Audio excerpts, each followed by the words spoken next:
नमस्कार दोस्तों। आज मैं एक गंभीर मुद्दे के बारे में बात करना चाहता हूँ। पिछले कई वर्षों से भारत में नारी या महिलाओं के प्रति होने वाले अत्याचार, बलात्कार तथा शोषण, ये सब होने के पीछे जिम्मेदार कौन है?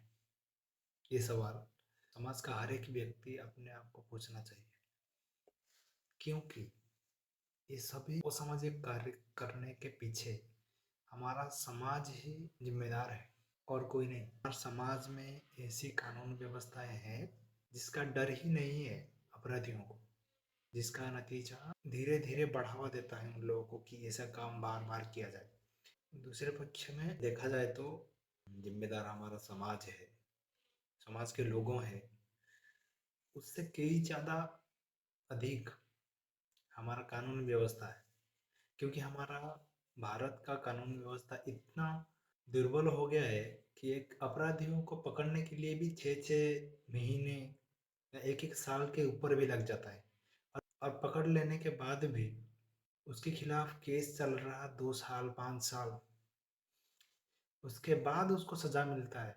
वो भी उतना कठोर नहीं है भाई, जैसे कोई मामूली सा अपराध कर लिया है और 2-4 साल की जेल या फिर कोई जुर्माना हो गया, फिर जाओ बाहर, तुम आज़ाद हो गए, तुमको माफ़ कर दिया गया और फिर से रेप करके आ जाओ अंदर, फिर से फाइन दे के चले जाओ, हो गया। यही चलता है इंडिया में।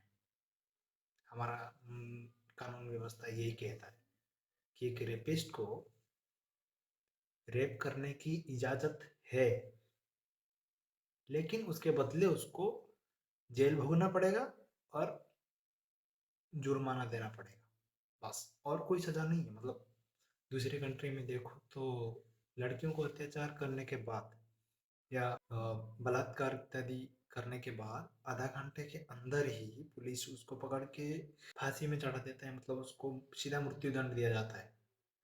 लेकिन हमारे इंडिया में क्यों नहीं है ऐसा? इसीलिए तो उन लोग का बढ़ावा मिलता है, बार बार वही कार्य रिपीट करते हैं। आओ अंदर आओ, फिर बाहर जाओ, फिर वही काम करो।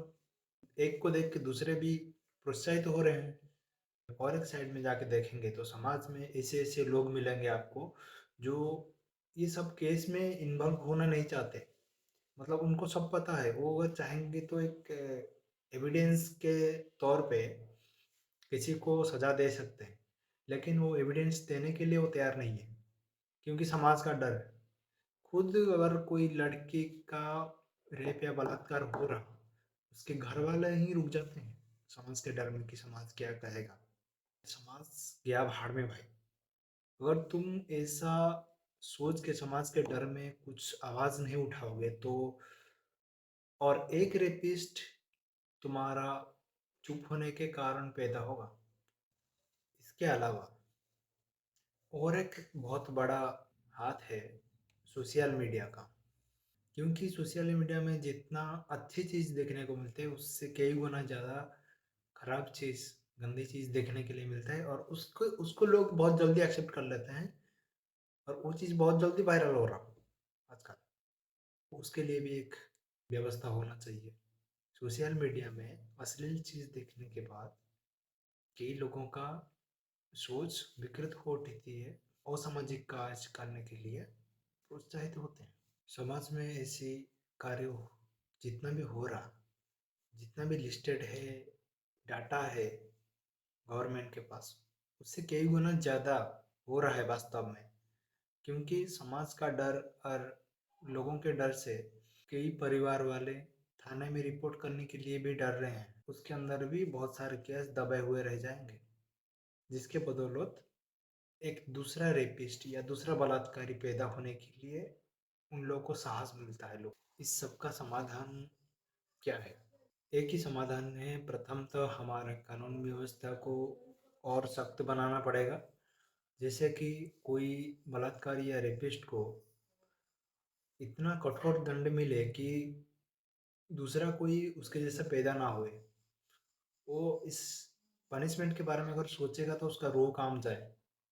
और एक पक्ष में देखा जाए तो हमारे समाज के लोगों को अपडेटेड होना पड़ेगा और समाज के डर से, लाज शर्म के डर से किसी रेपिस्ट या बलात्कारी के अगेंस्ट आवाज़ उठाने के लिए प्रोत्साहित करना पड़ेगा। और हर एक व्यक्ति का कर्तव्य यही है कि एक लड़की या एक महिलाओं को इज्जत देने के साथ साथ समाज में सुरक्षा देना भी उसका जिम्मेदार है।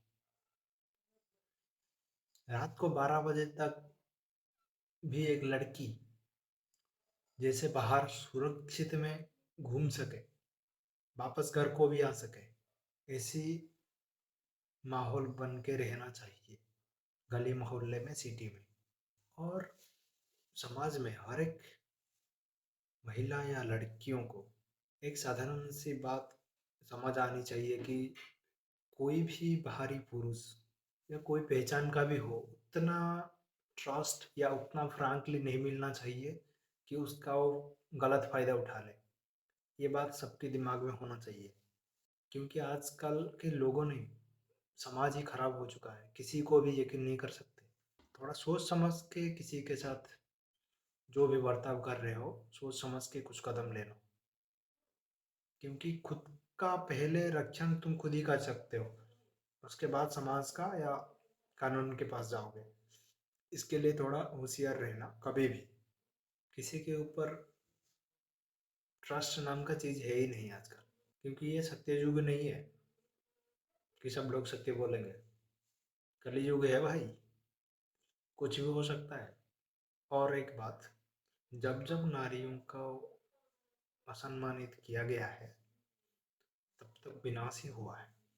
इतिहास को जाके अगर देखेंगे, महाभारत रामायण ये सब चीज़ के पीछे एक नारी का सम्मान भंग ही हुआ है।